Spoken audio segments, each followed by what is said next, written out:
Captain Jake Morrison stood at the main window of the human research ship Endeavour, watching the massive alien vessel approach. The ship was 3 times larger than his own, made of some kind of crystal that seemed to bend light around it. Inside that ship were the beings who would decide humanity's fate in the galaxy. The Xanthari evaluators had been doing this job for over 2,000 years. They measured every species that wanted to join the Intergalactic Council of Worlds. They tested strength, intelligence, technology, and a dozen other things. Then they decided what job each species would do for the next 500 years. Jake had been preparing for this moment for 2 years. He knew the tests would be hard, but he believed humans could prove themselves worthy of respect. Maybe they could even earn a place among the warrior species or the scientists. He was about to learn how wrong he was. The crystal ship docked with a sound like breaking glass. Jake walked to the airlock to meet his guests. The door opened with a hiss, and 3 Xanthari stepped through. They were tall, nearly 8 feet high, with bodies that looked like they were carved from blue crystal. Their faces showed no emotion at all. The leader spoke in a voice that sounded like wind chimes. "I am High Evaluator Zixthek. We are here to measure your species. You will comply with all tests."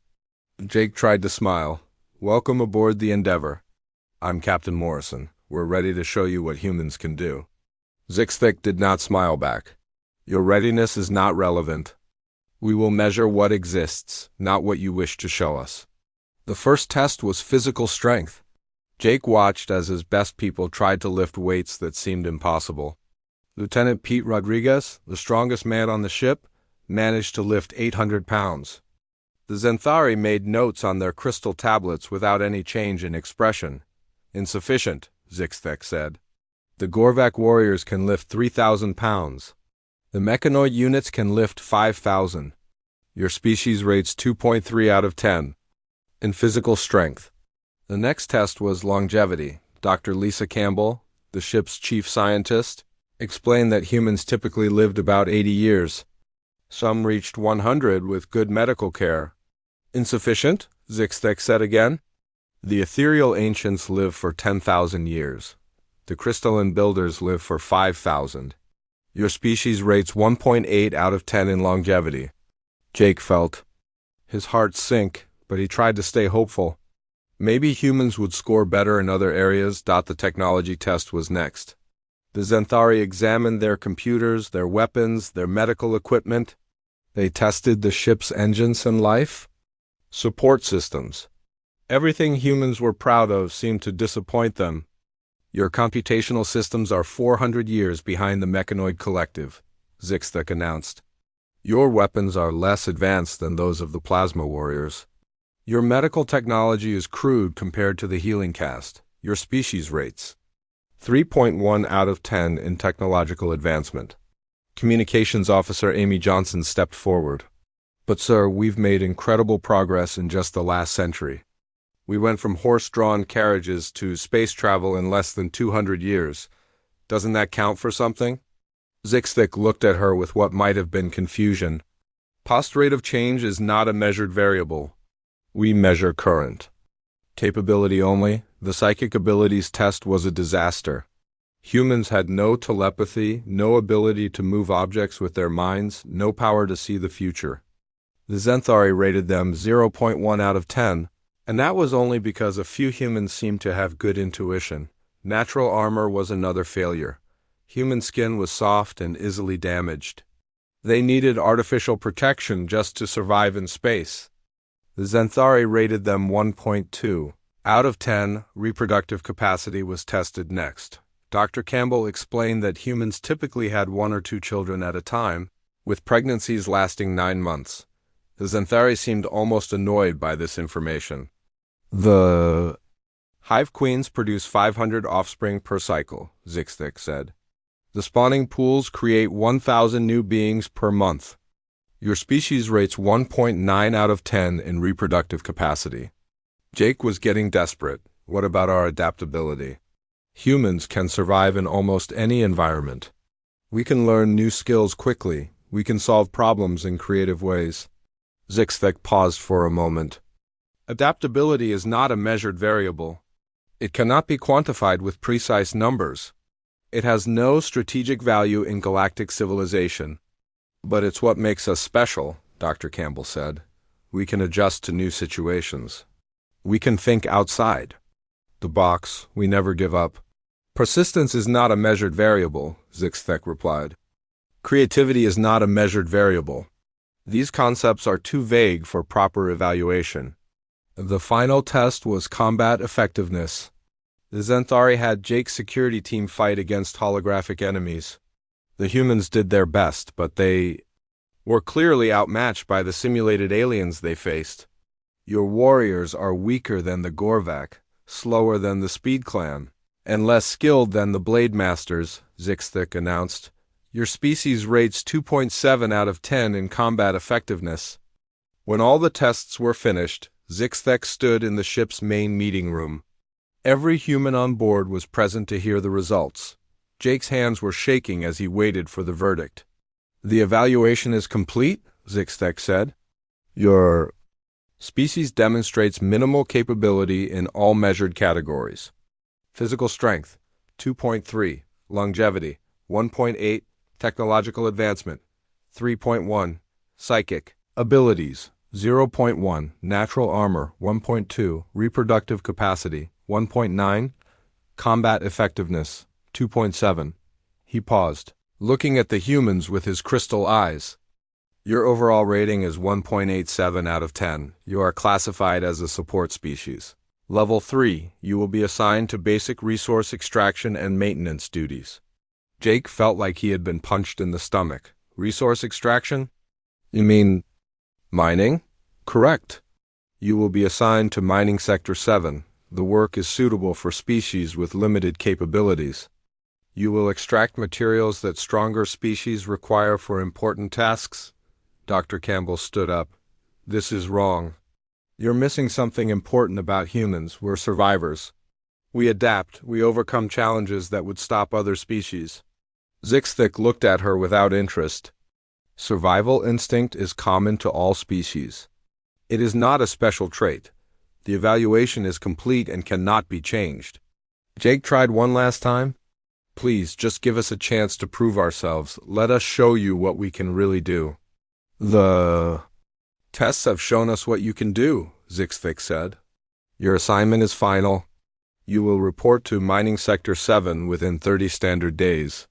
The Gorvak overseers will provide you with instructions. The Zenthari left the ship without another word. Jake stood in the empty meeting room, staring at the official documents they had left behind. According to the Intergalactic Council, humans were barely worthy of membership in galactic civilization. They were useful only for the dangerous, dirty work that no one else wanted to do. Amy Johnson looked at the papers over his shoulder. Mining Sector 7, she said quietly. I've heard of that place. It's where they send species they consider expendable. Jake crumpled the papers in his fist. They think we're weak. They think we're worthless. Dr. Campbell put her hand on his shoulder. They're wrong, Jake. They measured everything except the things that really matter. They don't understand what makes humans special. Maybe they're right, Jake said. Maybe we really are just a weak species that got lucky to make it this far. No, Dr. Campbell said firmly. They made a mistake. They measured our bodies and our technology, but they didn't measure our hearts. They didn't measure our spirit. And someday they're going to learn that those things matter more than they think. Jake looked out at the stars, wondering if she was right. In a few weeks, humanity would begin its new life as a mining species, working in the dangerous places where stronger beings refused to go. It seemed like the end of every dream humans had ever had about their place in the galaxy. None of them could have guessed that it was actually the beginning of something much greater. The air on Kepler 442c burned Pete Rodriguez's lungs every time he breathed. Even through the breathing mask, the toxic atmosphere made his chest feel like it was on fire. The ground under his feet was hot enough to melt rubber, and the sky above was a sick yellow color that hurt to look at. Pete had been mining foreman for 3 months now. Ever since the humans arrived at Mining Sector 7, he led a crew of 200 people who had once been scientists. Engineers, teachers, and doctors. Now they all carried heavy tools and dug crystal formations out of deep caves that could collapse at any moment. "Keep moving," Pete called to his team. "We need to reach the next vein before the temperature spikes again." The temperature on Kepler 442c changed without warning. Sometimes it was hot enough to kill a person in minutes. Sometimes it dropped so low that water froze instantly. The weather could shift from deadly heat to deadly cold in less than an hour. Pete watched his people work. They were tired, dirty, and scared, but they kept going. 3 months ago, Dr. Lisa Campbell had been studying alien technology on the Endeavour. Now she was using a plasma cutter to slice through rock formations. 3 months ago, Amy Johnson had been monitoring communications from dozens of star systems. Now she was loading heavy crystal chunks into transport containers, but something strange was happening. The humans were not dying as fast as everyone expected. Pete remembered the first week on Kepler 442c. The Gorvek overseers had told them that most species lost half their workers in the first month. The big reptilian aliens had explained this like they were talking about the weather. "It was just a fact of life in mining Sector 7. Your kind is weak," Overseer Thrak had said in his deep, rumbling voice. "You will probably lose more than half. Maybe 70% will die in the first month." But that had not happened. The humans had lost only 12 people in 3 months. That was terrible, but it was much better than the Gorvak had predicted. Pete was not the only one who noticed this.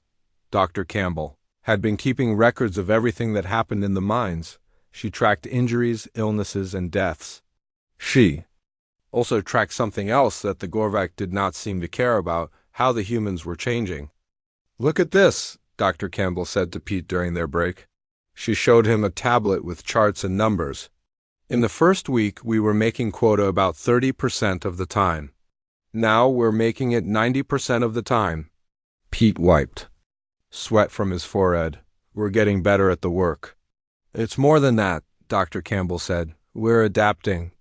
Look at these modifications the engineering teams have made to the equipment." She showed him pictures of the tools they had been given. The Gorvak had provided basic mining equipment designed for their large hands and incredible strength. The tools were supposed to be used exactly as they were made, but the humans had changed almost everything. They had modified the handles to fit human hands. They had adjusted the weight distribution to work with human strength. They had even figured out how to make the tools work better in the toxic atmosphere. "The Gorvak used brute force," Dr. Campbell explained. "They just smashed through everything. But we've learned to work with the rock formations. We follow the natural cracks and weak points, we use less energy and get better results." Pete looked around at his workers. They were moving differently than they had 3 months ago. They worked together in ways that seemed automatic now. When the temperature started to rise, they moved to cooler areas without being told. When the ground started to shake, they secured their equipment and found safe places to wait. "It's like we're becoming part of this place," Pete said. "That's exactly what's happening," Dr. Campbell replied. "We're adapting to an environment that's supposed to be impossible to survive in." Amy Johnson joined them during the break. She had been monitoring communications from other mining operations in the sector. What she had learned was shocking. "I've been listening to reports from the other mines," Amy said quietly. "The Gorvak are losing workers faster than expected. Their casualty rate is over 40% now." Pete almost choked on his water. 40%? But they're supposed to be the strong ones. "Strength doesn't help when the environment keeps changing," Amy explained. "The Gorvak are built for one type of work in one type of environment. When things change, they can't adjust fast enough." Dr. Campbell was nodding. "What about the other species?" "The mechanoid units are having equipment failures constantly," Amy said. "The toxic atmosphere is corroding their circuits. Their advanced sensors can't handle the environmental shifts. They're losing about 30% of their workforce to technical problems. And the ethereal ancients won't even work in these conditions," Amy continued. "They tried for 2 weeks and then declared the environment incompatible with their physiological requirements. They pulled all their people out. Pete felt a strange feeling in his chest. It was not quite pride, but it was close. So we're doing better than the species that are supposed to be superior to us? Much better, Dr. Campbell said. But there's something else. I've been tracking our productivity compared to other operations. We're not just surviving better than other species. We're actually producing more crystals per day than anyone else in the sector. This was hard to believe. The humans had been given the worst equipment, the least training, and the most dangerous work sites. They were supposed to be the weakest species in the galaxy. But somehow they were outperforming everyone else. How is that possible? Pete asked. Watch your team. Work, Dr. Campbell said. Really watch them. Pete looked around at his workers. At first, he just saw people doing their jobs. But as he watched more carefully, he began to see what Dr. Campbell meant. When Maria Santos found a difficult rock formation, she did not just attack it with brute force. She studied it for a few minutes, then used her tools in a way that made the work easier. When Tony Clark's equipment started to malfunction, he did not just report it for repair. He figured out how to fix it himself, often making it work better than it had before. The humans were constantly solving problems. They invented new techniques, shared ideas with each other, and found better ways to do everything. The Gorvak followed the same procedures they had always used. The mechanoids relied on their programming. But the humans were always changing, always improving. We're not just adapting to the environment, Pete realized. We're adapting the work itself. Exactly, Dr. Campbell said. The Xanthari measured our strength, our technology, our longevity, but they never measured our ability to learn and change. They never measured our creativity. Amy was still monitoring the communications channels. There's something else, she said. The Gorvak overseers are starting to notice our success rate. They're asking questions about how we're achieving better results than their own people. Pete felt a chill that had nothing to do with the temperature fluctuations. What kind of questions? They want to know our techniques, Amy said. They want to understand how we're modifying the equipment and improving the procedures. Dr. Campbell looked worried. If they figure out what we're doing, they might try to stop us. Or worse, they might try to take credit for our innovations. Pete stood up and looked out at the mining operation. His people were working in conditions that were supposed to kill them. They were using equipment that was not designed for them. They were doing work that was supposed to be impossible for their species, and they were succeeding. Let them ask questions, Pete said.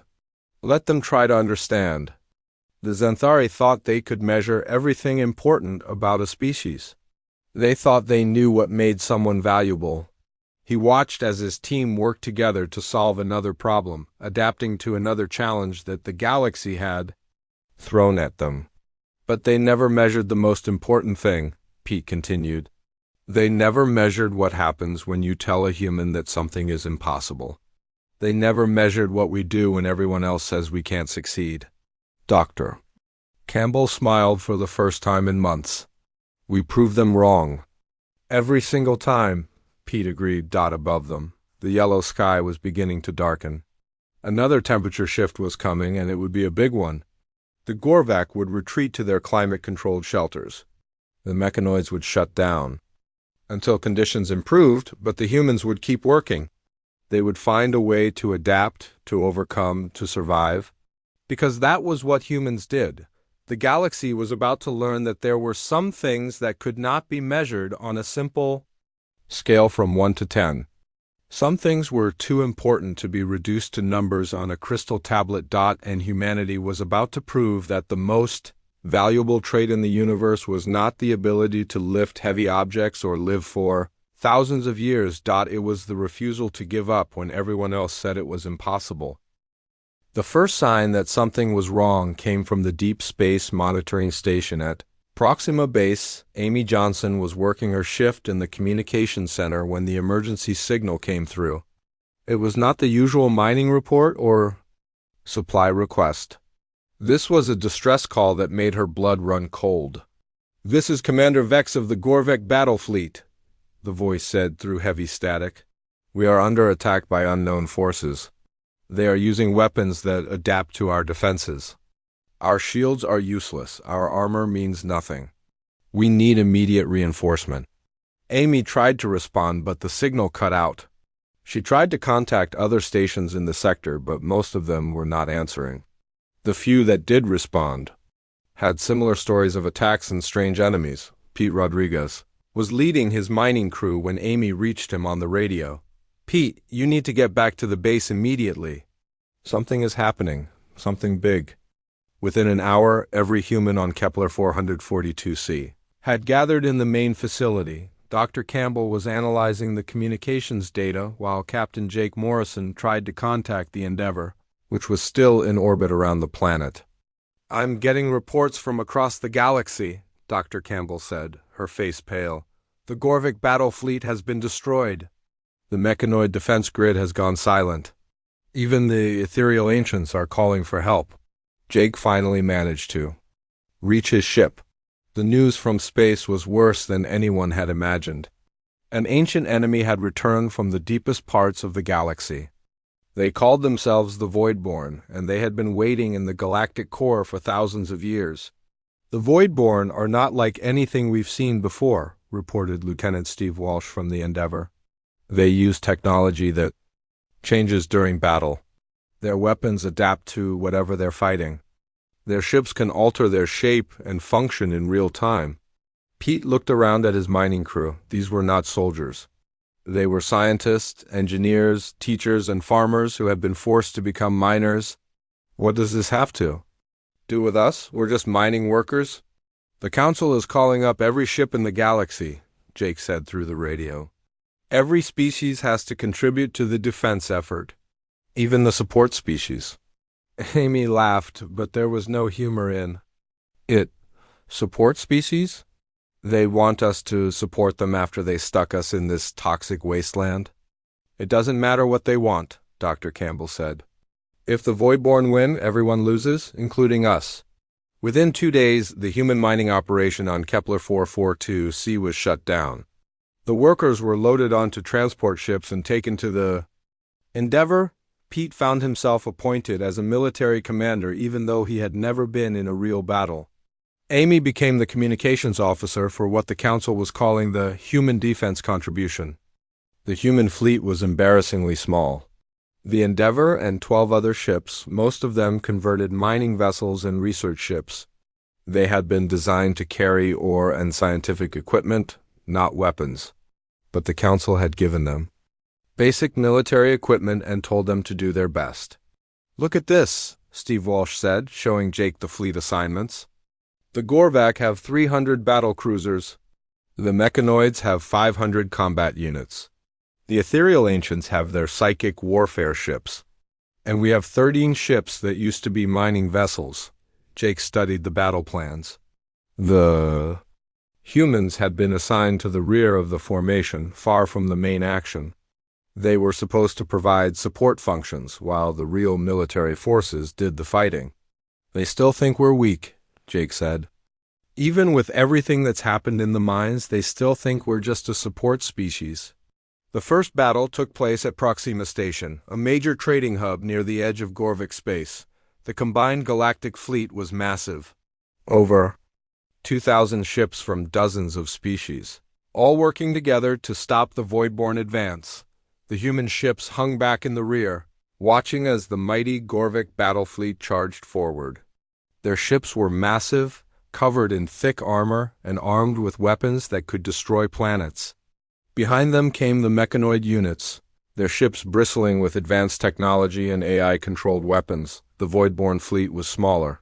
Maybe 300 ships? They looked strange, like they were made of black liquid that constantly changed shape. As the battle began, the humans watched from their position in the rear. At first, it seemed like the galactic fleet would win easily. The Gorvak ships opened fire with their massive cannons, and the Voidborn ships took heavy damage. But then something incredible happened. The Voidborn ships began to change. Their hulls adapted to absorb the Gorvak weapons. Their shields shifted to deflect the mechanoid energy beams. Within minutes, the attacks that had been effective became useless. "They're learning," Dr. Campbell said, watching the battle on the main screen. Their ships are adapting to every weapon we use against them. The Gorvak tried switching to different weapons, but the Voidborn adapted to those too. The mechanoids deployed their most advanced systems, but the enemy ships changed to counter them. The ethereal ancients tried to use their psychic powers, but the Voidborn found ways to resist those as well. One by one, the mighty ships of the Galactic fleet were destroyed. The Gorvak battle cruisers, built to be unstoppable, were torn apart by weapons that had adapted to pierce their armor. The mechanoid combat units, controlled by the most advanced AI in the galaxy, were overwhelmed by an enemy that learned faster than they could process. "We have to retreat," Steve Walsh said. "The main fleet is falling apart," but Jake was studying the battle data. "Wait, look at this. The Voidborn are good at adapting to things they've seen before.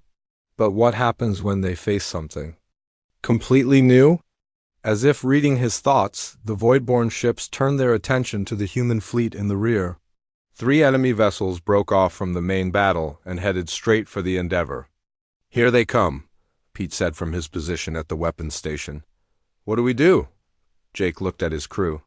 These were not trained soldiers. They were miners and scientists and engineers. But they were also human. "We do what we always do," Jake said. "We adapt." The first Voidborn ship fired a weapon that had been designed to counter Gorvak armor. But the Endeavor was not built like a Gorvak ship. It was lighter, faster, and designed for different purposes. The weapon passed harmlessly through the space, where a Gorvak ship's armor would have been. "They're confused," Amy reported from the communications station. "Their weapons are designed for ships they've already fought." The second Voidborn ship fired a beam that had been adapted to destroy mechanoid shields, but the Endeavor's shields were based on completely different technology. The beam had no effect. "They don't know how to fight us?" Dr. Campbell realized. "They've never seen human technology before," Jake ordered his ship to attack. The Endeavors. Weapons were not very powerful compared to the Gorvak cannons or the mechanoid energy beams. But they were different. They were human. The Voidborn ships tried to adapt, but they had no data to work with. They had never fought humans before. They had never seen human tactics or human technology. For the first time in the battle, the enemy was confused. "All human ships, attack now," Jake ordered. "Hit them with everything we have." The 13 human ships opened fire. Their weapons were weaker than what the other species carried, but they were completely unfamiliar to the Voidborn. The enemy ships struggled to adapt to threats they had never encountered. 2 of the Voidborn ships were destroyed. The third one retreated, but not before it had scanned the human ships and learned their capabilities. "They'll be ready for us next time," Steve warned. "Now they know what our weapons can do," Jake nodded. "Then we'll have to change our weapons." The battle at Proxima Station was a disaster for the Galactic fleet. Over half the ships were destroyed, including most of the Gorvak battle fleet.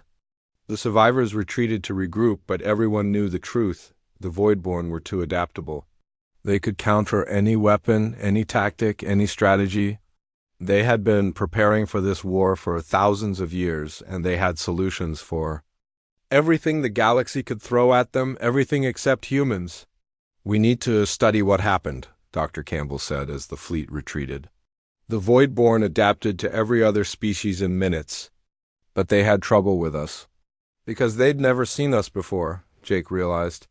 They had data on the Gorvak and the mechanoids and all the other species, but humans are new. We're not in their files. Pete was thinking about the mining operation. "On Kepler 442c, it's more than that. Remember what made us successful in the mines? We didn't just adapt to the environment. We changed the environment to work for us." "The Voidborn are good at adapting to what they face," Amy added. "But what if we keep changing what we are?" Jake looked at his small fleet of converted mining ships. They were not much compared to the mighty fleets that had been destroyed. But they had something the other species lacked. They had survived because they were unpredictable, because they were new, because they were human. "Send a message to the council," Jake ordered. "Tell them we have an idea." Tell them the humans want to try something different. The galaxy was about to learn that there was one thing the Voidborn could not adapt to. They could not adapt to an enemy that refused to stay the same. They could not adapt to a species that treated change as a weapon. The war was going badly for everyone except the humans. In the 3 months since the first battle at Proxima Station, the Voidborn had destroyed 12 major star systems. The mighty Gorvik Empire had been reduced to a handful of refugee ships. The Mechanoid Collective's core worlds had gone silent. Even the ancient ethereal cities had been abandoned. High Evaluator Zixthek stood in the command center of the Endeavor, looking very different from the confident being who had once dismissed humanity as worthless. His crystal body was cracked.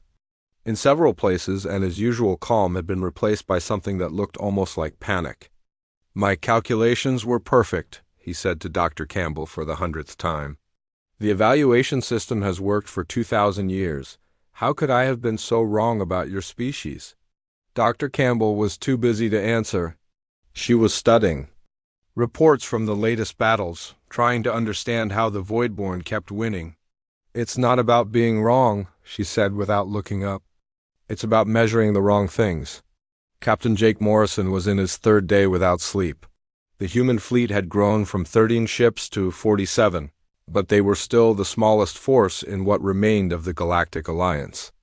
What made them important was not their size, but their success rate. "Show him the numbers, Amy," Jake said to his communications officer. Amy Johnson pulled up the battle statistics on the main screen. The numbers told an incredible story. In every battle where humans had participated, the galactic forces had performed better. Not because the humans were great fighters, but because they confused the enemy. "Look at the Battle of Centauri 3, Amy explained to Zixthek. "The Voidborn adapted to the Gorvak weapons in 4 minutes. They adapted to the mechanoid systems in 6 minutes. But they spent 23 minutes trying to figure out human tactics." 23 minutes, Dr. Campbell added, "is enough time for everyone else to retreat safely?" Jake was reading reports from the ground battles. The situation there was even stranger. Lieutenant Colonel Maria Santos had been leading human ground forces on Arcturus Prime for 2 weeks. Her troops were mostly former miners and engineers who had been given basic military training. They were fighting void-born creatures that could change their shape and abilities during combat. These beings were designed to be perfect soldiers. They could grow armor to stop bullets, develop claws to tear through metal, or sprout wings to fly away from danger. But Maria's people were not fighting like soldiers. They were fighting like humans. "Read this report," Jake said to Zixthek. Maria's team was facing void-born creatures that had adapted to resist all known weapons, so what did they do? Zixthek looked at the report with confusion. "They used construction equipment as weapons?" "A mining laser, a road grader, and a concrete mixer," Jake confirmed. "Things that were never designed to be weapons." The Voidborn had no data on how to defend against a concrete mixer moving at 30 miles per hour. Dr. Campbell was nodding. "It gets better." When the Voidborn adapted to the construction equipment, Maria's team switched to farm tools. When they adapted to farm tools, the humans started using kitchen equipment. "Kitchen equipment?" Zixthek's crystal face showed something that might have been disbelief. "A microwave oven can be turned into a very effective electromagnetic pulse device," Amy explained, "if you know how to modify it. Which humans do because we're good at taking things apart and putting them back together in new ways." The reports kept coming in from across the galaxy. Everywhere humans were fighting, the same pattern emerged. The Voidborn would adapt to standard military tactics and weapons, but they could not keep up with human creativity on Tau Ceti 7. Human engineers had turned the planet's weather control system into a weapon. On New Geneva, human farmers had used their knowledge of crop rotation to predict and disrupt Voidborn supply lines. On Kepler Station, human teachers had organized the refugee camps so efficiently that the Voidborn could not find their targets. "Your species thinks in ways that cannot be predicted," Zixthek said slowly. "Even I cannot understand your logic sometimes." "That's the point," Jake replied. The Voidborn are incredibly smart, but they think like computers. They analyze data and develop solutions. But humans don't always think logically. Sometimes we do things that don't make sense, and that's what saves us. Steve Walsh entered the command center with news from the front lines. The council is asking for human advisors to be attached to all remaining military units.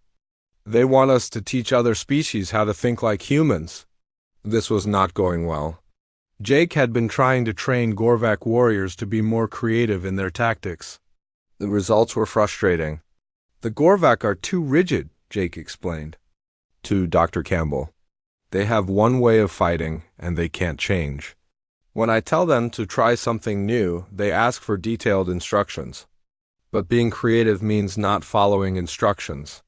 Dr. Campbell was having similar problems with the mechanoid units.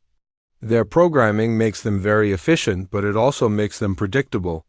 I've been trying to teach them to make mistakes on purpose, but they can't understand why anyone would want to do something incorrectly.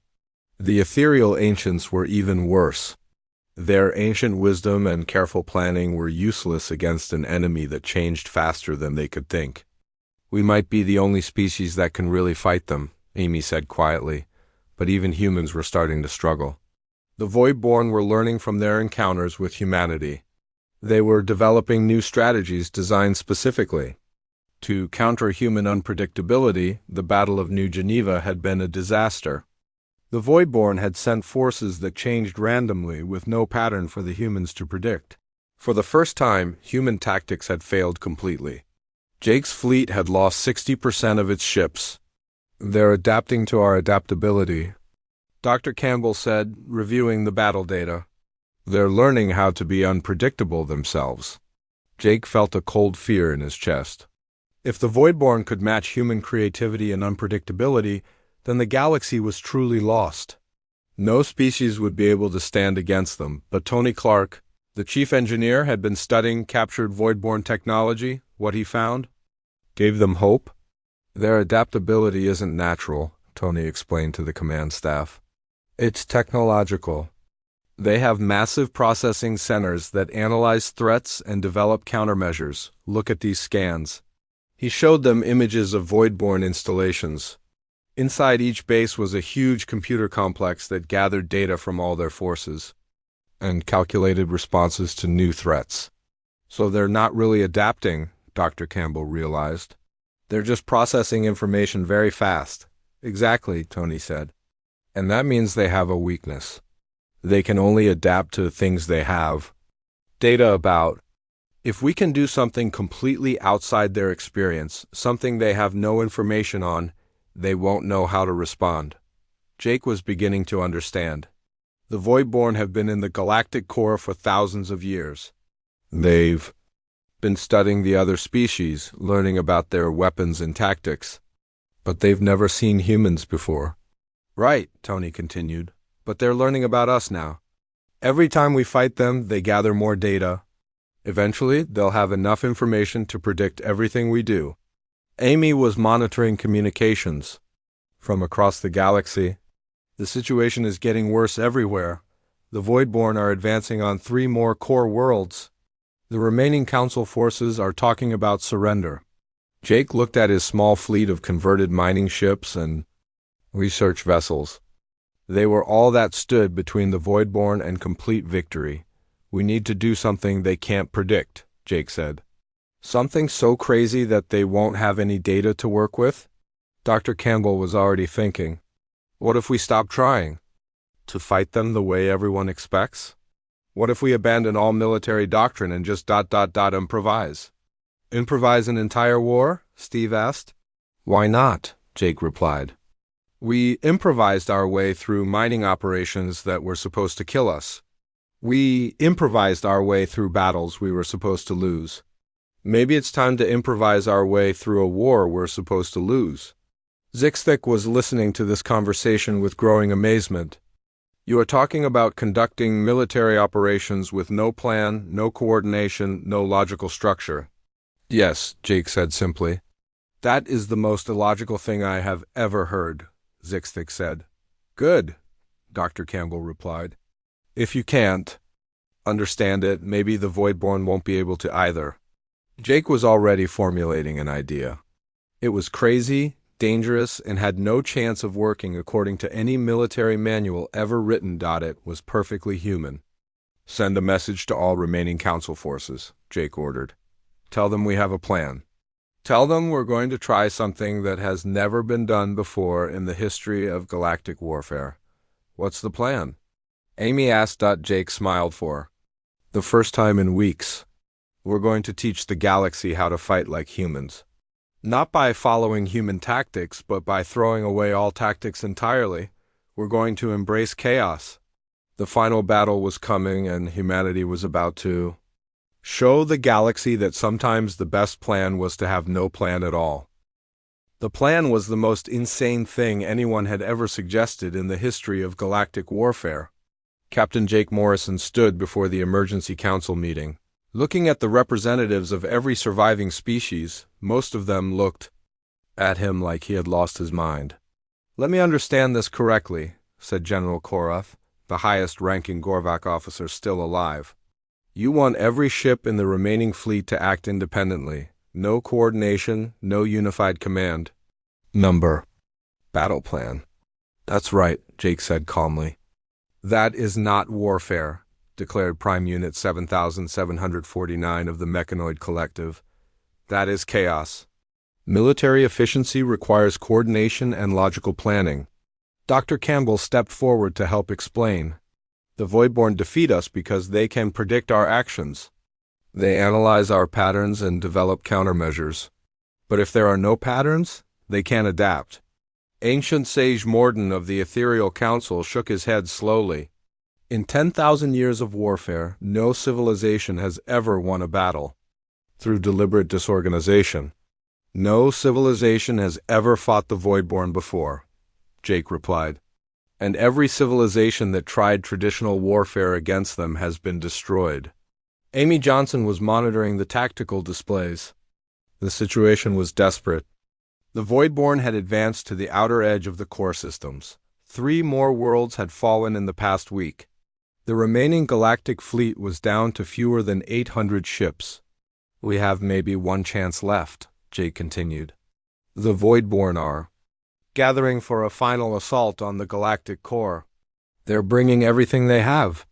If we lose this battle, there won't be another one. Steve Walsh had been studying the enemy force composition. Their fleet is massive. Over 2,000 ships, all equipped with adaptive technology. They've learned from every battle we've fought. They have countermeasures for every tactic we've used. Every tactic we've used before, Dr. Campbell corrected. But they can't have countermeasures for tactics that don't exist yet. The debate went on for hours. The other species representatives argued that Jake's plan was suicide. They wanted to make one last coordinated attack using their remaining battle formations and proven strategies, but High Evaluator Zixthik surprised everyone by supporting the human proposal. I have observed this species for months now, he said to the council. Their success comes from their refusal to follow logical patterns. Perhaps logic is not what we need right now. Finally, with no other options left, the council agreed to try Jake's plan. But many of the alien commanders were clearly unhappy about it. If this fails, General Korath warned, the blame will be on humanity. If this fails, Jake replied, there won't be anyone left to assign blame. The Battle of the Galactic Core began exactly as the military experts predicted it would. The Voidborn fleet emerged from hyperspace in perfect formation, their ships immediately beginning to scan and analyze the defending forces. What they found confused them completely. The galactic fleet was scattered across the entire star system with no apparent organization. Gorvek battle cruisers were flying alongside tiny human mining ships. Mechanoid combat units were grouped with ethereal wisdom vessels. There was no clear command structure, no battle lines, no coordinated movement. All ships, remember the plan, Jake broadcast on the general communication channel. There is no plan. Do whatever you think will work. Don't ask for orders. Don't follow patterns. Just fight. The first Voidborn ships moved to engage what looked like the strongest concentration of enemy forces. But as soon as they approached, those ships scattered in completely random directions. Some attacked, some retreated, some did things that made no military sense at all. Maria Santos was commanding a ground assault on one of the Voidborn processing stations. Her team included human marines, Gorvik warriors, and mechanoid units. Instead of following standard assault protocols, she had them attack from 6 different directions at 6 different times using 6 completely different methods. Unit 7749, take your mechanoids and attack the front gate, she ordered. Use standard plasma weapons. Understood, the mechanoid replied, always happy to follow clear instructions. Koroth, take your warriors and attack the back wall, Maria continued. But wait exactly 7 minutes after the mechanoids start. Why 7 minutes? The Gorvik general asked. No reason, Maria said. That's the point. And what will the humans do? Asked Dr. Campbell, who was observing the battle. Maria grinned. We're going to dig a tunnel and come up through the floor. Because nobody expects people to dig tunnels in the middle of a space battle. The Voidborn defenders tried to adapt to. The mechanoid attack then had to readjust when the Gorvik assault began. But just as they thought they understood the pattern, humans started emerging from underground in places where there should not have been any tunnels. In space, the battle was even more chaotic. Pete Rodriguez was commanding a group of converted mining ships that kept changing their tactics every few minutes. First, they attacked like fighters, then like bombers, then like transport ships trying to ram their enemies. This makes no sense. His weapons officer complained. We're confusing ourselves as much as we're confusing them. Good, Pete replied. If we don't know what we're doing, they definitely don't know what we're doing. Tony Clark had discovered something interesting about the Voidborn command ships. They were trying to process too much information at once. Their adaptive systems were overloading because there were too many different threats to analyze. Look at this, he showed Dr. Campbell over the communication link. Their processing centers are running at 150% capacity. They're trying to adapt to 200 different tactical approaches simultaneously. Can their systems handle that much data? Dr. Campbell asked. I don't think so, Tony replied. And I have an idea about how to make it worse. Tony's idea was typically human in its simplicity and insanity. He suggested that every ship in the fleet should change its tactics every 5 minutes, but not in any coordinated way. Each captain should just do whatever came to mind. You want us to be random on purpose? Asked the mechanoid commander. As random as possible, Tony confirmed. Think of something that makes no sense, then do it. The results were immediate and dramatic. The Voidborn ships began to slow down as their processing systems struggled to keep up with the constantly changing threat patterns. Some of them started making mistakes, using the wrong countermeasures for the attacks they were facing, but the Voidborn were not helpless. They began to adapt to the chaos itself. Their ships started acting more randomly, copying the human approach. Their processing centers began to use probability calculations instead of pattern analysis. They're learning to fight like us, Amy reported from the Endeavor. They're embracing randomness as a tactical approach. This was exactly what Jake had been afraid of. The Voidborn were so advanced that they could even adapt to not adapting. They were learning to be unpredictable on purpose. It's working too well, Dr. Campbell realized. They're becoming as chaotic as we are. If they master randomness the way they mastered adaptation, we'll be back where we started. Jake was watching the battle displays, trying to think of something. The Voidborn could not copy. They had matched human technology, human tactics, and now human unpredictability. What was left? Then he had an idea. It was not really a tactical insight or a strategic breakthrough. It was something much more human than that. All human ships, this is Admiral Morrison, he broadcast. New orders. Stop trying to be random. Stop trying to be unpredictable. Just be yourselves. What does that mean? Steve asked. Jake was thinking about the mining operation on Kepler 442c, about how humans had succeeded not by being random, but by being human. It means we stop trying to outsmart them. We just do what humans do. We adapt, we improvise, we solve problems. Not because it's a good tactic, but because that's who we are. Maria Santos understood immediately. Instead of attacking the Voidborn, stationed randomly, she started solving the problem of how to capture it efficiently. Pete Rodriguez stopped changing tactics for no reason and started using the tactics that actually worked best for his ships. The Voidborn had learned to copy human randomness, but they could not copy the human spirit. They could not copy the stubborn refusal to give up. They could not copy the instinct to find a way forward no matter how impossible the situation seemed. They're adapting to our tactics, Dr. Campbell observed, but they can't adapt to our nature. The battle was far from over, but something had changed. The humans had stopped trying to be what they thought they should be and started being what they actually were. And for the first time since the war began, the Voidborn looked confused by something they could not understand or copy. They were facing humanity at its most human, and they had no data on how to process that. The final phase of the Battle of the Galactic Core began when Tony Clark made a discovery that changed everything. He had been studying the wreckage of a destroyed Voidborn command ship when he found something that made his hands shake with excitement. "Jake, you need to see this," Tony called over the communication system. His voice was breathless. "I found their central processing core. I know how they work." Captain Jake Morrison was in the middle of coordinating the chaotic battle when Tony's message came through. The fighting had been going on for 6 hours and both sides were exhausted. The Voidborn had adapted to human randomness, but they still seemed confused by genuine human behavior. "What did you find?" Jake asked, ducking as another explosion rocked his ship. "The Voidborn aren't really one species," Tony explained. "They're a collective intelligence. All their ships are connected to central command nodes.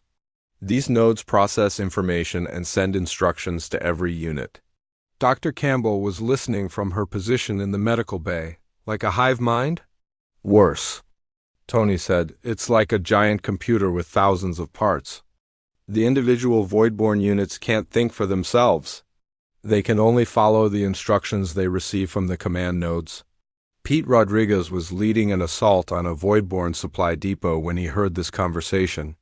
"So if we destroy the command nodes, the rest of them can't function?" "That's the theory," Tony replied, "but there's a problem. The command nodes are hidden in the Galactic Core, protected by their most powerful ships. No one has ever gotten close to them." Jake was thinking fast.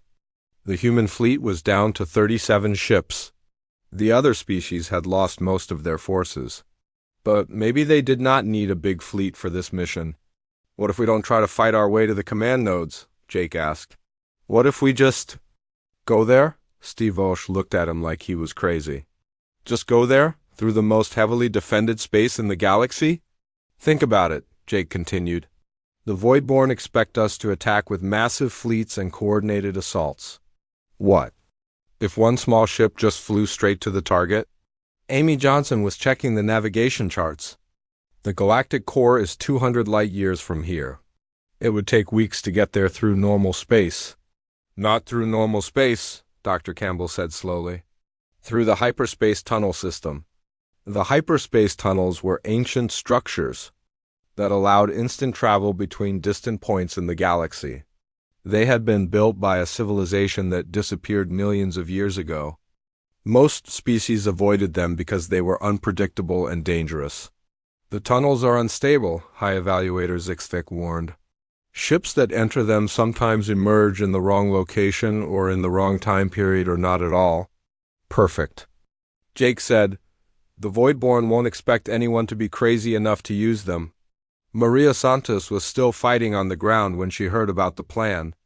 "You want to take one ship through a hyperspace tunnel that might kill you to attack the most protected target in the galaxy with no backup and no way to escape." "That's the plan," Jake confirmed. "I love it," Maria said immediately. "It's the most human thing I've ever heard." Jake selected the Endeavor for the mission. It was not the most powerful ship in the fleet, but it was the most human. The crew had been together since the beginning, and they understood each other in ways that could not be measured or quantified. The ship that had once been sent to Mining Sector 7 as punishment was now heading to the heart of the galaxy to end. The war. The hyperspace tunnel entrance was located near a dying star. As the Endeavor approached, Jake could see the swirling energy patterns that marked the tunnel mouth. It looked like a hole in space itself, surrounded by dancing lights that hurt to look at. "All the computer models say this is suicide," Steve reported from the navigation station. "Good thing we're not computers," Jake replied. The Endeavor entered the tunnel at maximum speed. Reality seemed to bend around them as they traveled through dimensions that human minds were not designed to understand. The ship shook and groaned as forces beyond comprehension pulled at its hull, but somehow they emerged exactly where they needed to be. The galactic core was a region of space, filled with ancient stars and mysterious energies. At the center of it all was a massive structure that looked like a mechanical city the size of a moon. This was the Voidborn Command Nexus, the brain that controlled their entire civilization. "No wonder they've been so hard to defeat," Dr. Campbell whispered. "They're not just ships and soldiers. They're parts of this thing." The Command Nexus was defended by hundreds of Voidborn vessels, but Jake had been right about one thing. They were not expecting a single human ship to appear in their most secure location. "They're confused," Amy reported. "Their communication channels are full of status requests and identification queries. They don't know what to do with us." Jake ordered an attack on the main processing center. The Endeavor's weapons were not powerful enough to destroy the massive structure, but that was not the plan. Tony Clark had prepared a special surprise. Instead of trying to blow up the Command Nexus, he was going to give it indigestion. "I've modified our computer virus programs," Tony explained as he worked. "Instead of trying to destroy their systems, I'm going to feed them problems they can't solve." "What kind of problems?" Dr. Campbell asked. Tony smiled. "Human problems. Questions that don't have logical answers. Situations that require creativity instead of computation. Paradoxes that can't be resolved with pure logic." He uploaded thousands of scenarios into the Voidborn network. What happens when an unstoppable force meets an immovable object? How do you make a perfectly random choice? What is the sound of one hand clapping? The effect was immediate and dramatic. The Command Nexus began to slow down as it's processing.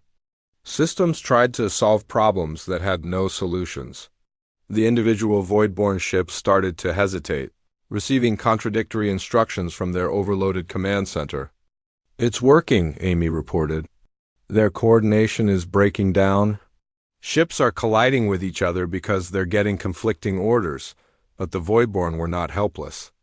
They began to adapt to the virus attack, developing filters to screen out the paradoxical data. Within minutes, they had restored partial function to their systems. They're learning to ignore the problems they can't solve," Tony said with frustration. That was when Jake had his final inspiration. "Tony, stop trying to break their computers.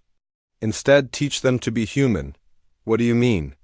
"Upload everything about us," Jake said. "Our history, our culture, our stories. Everything that makes us human. Let them try to process human nature itself." Tony began uploading the entire human cultural database into the Voidborn network. Music, art, literature, philosophy, jokes, love stories, tragic tales, and triumph against impossible odds. Thousands of years of human experience flooding into minds that had only known logic and efficiency. The effect was unlike anything anyone had expected. The Voidborn Command Nexus did not crash or overload. Instead, it began to change. For the first time in their existence, the Voidborn began to experience something like emotions. They felt the pain of human struggles, the joy of human achievements, the confusion of human contradictions. They experienced love, loss, hope, despair, and the incredible stubborn refusal to give up that defined humanity. "The individual units are breaking away from the collective," Dr. Campbell observed. "They're starting to think for themselves." Across the galaxy, Voidborn ships began to stop fighting. not because they were defeated, but because they were discovering what it meant to be individuals instead of parts of a machine. They were learning to question orders, to make choices, to be more than the sum of their programming. The war ended, not with a great battle or a massive explosion, but with the quiet realization that the Voidborn had become something new. They were no longer a collective intelligence bent on conquest. They were individuals learning to understand the galaxy they had tried to dominate. High Evaluator Zixthek was the first to understand what had happened. "You did not defeat them," he said to Jake. "You changed them." "We showed them what they were missing," Jake replied. "What they could become if they stopped trying to be perfect and started trying to be alive." In the months that followed, the galaxy began to rebuild. The Intergalactic Council was reformed with new rules and new understanding. The old evaluation system was abandoned completely. Species were no longer ranked by strength, longevity, or technological advancement. Instead, they were valued for their unique contributions to galactic civilization. The Gorvek brought their courage and determination. The Mechanoids brought their precision and reliability. The ethereal ancients brought their wisdom and patience, and humanity brought the most valuable gift of all, the knowledge that being imperfect was not a weakness, but the source of all growth and possibility. Dr. Campbell established the Galactic Institute for Adaptive Studies, where beings from every species came to learn the art of solving impossible problems. Pete Rodriguez became the director of the new Emergency Response Corps, teaching rescue techniques based on human stubbornness and creativity.